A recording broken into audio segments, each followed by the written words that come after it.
नमस्कार. आज आपण पाहतोय खमंग अशी अळूवडी. त्यासाठी मी एक जोडी अळूचे पानं आणली होती आणि ती काळ्या देठाची आणायची, जेणेकरून ती घशाला खवखवत नाही.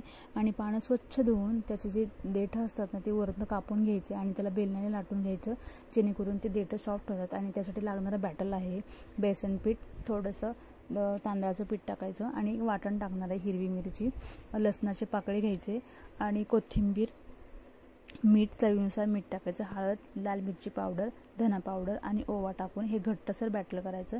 हे बॅटर करून मी सेट व्हायला ठेवलं. तोपर्यंत गॅसवर पाणी ठेवलं आहे. पाणी उकळते तोपर्यंत आपण दुसरी प्रोसेस करूया. पानं घेतली अळूची, त्याला बेसन लावायचं, उलटं पाणी ठेवायचं आणि दुसरं विरुद्ध दिशेने उलटं ठेवायचं, जेणेकरून का सांगते पुढं ते मी. हे अशीच प्रोसेस करायची आणि त्याच्यावर मस्त असे पांढरे तीळ घालायचे. त्याच्यामुळं आपली वडी असते ना तशी कुरकुरीत लागते आणि खूप छान लागते तिळाची चव. तर हां, आणि अजून पण माझ्या चॅनलला सबस्क्राईब केलं नसेल तर नक्की माझ्या चॅनलला सबस्क्राईब करा. आणि तुम्हाला जर माझे डेली ब्लॉग बघायला आवडतील तर मला कमेंटमध्ये सांगा, मी तेही टाकेल. तर आता हे अळूवडीला आपण हे करून घेतलं आहे, पानांना बेसन लावून घेतलं आहे आणि घडी घालता नेहमी दोन्ही साईडने त्याची तोंड बंद करायची आधी आणि त्याच्यानंतर घडी घालायची, जेणेकरून आपली अळूवडी जेव्हा आपण कापायला घेतो ना तेव्हा सुटत नाही.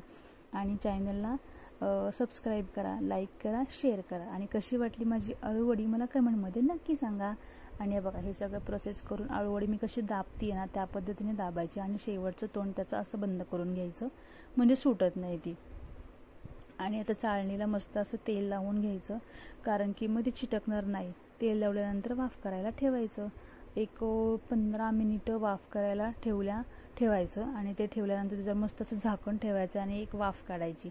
वाफ झाल्यानंतर आपली अळूवडी शिजली आहे कसं ओळखायचं, चाकू त्याच्यामध्ये घालायचा. बघा मी ज्या पद्धतीने करते तसं, न चिटकता बाहेर आलं तर समजायचं की आपली अळूवडी मस्त अशी शिजली आहे. थोडीशी गार झाली की त्याचे काप करायचे. बघा मी पानं उलटी का ठेवली त्याचं कारण हे आहे. बघा किती छान त्याला मस्त असे वेगवेगळे पापुद्रे सुटले आहेत. आणि मी डीप फ्राय करणार आहे, तुम्ही शॅलो फ्रायसुद्धा करू शकता. तर तयार आहे माझी खमंग अशी अळूवडी. तुम्ही पण नक्की ट्राय करा आणि कशी झाली ती मला सांगा. आणि माझी पण कशी झाली असेल, तुम्हाला काय वाटते बघण्यावरनं नक्की सांगा मला. Bye guys, take care, thank you so much हा व्हिडिओ बघितल्याबद्दल. Subscribe my channel. Take care.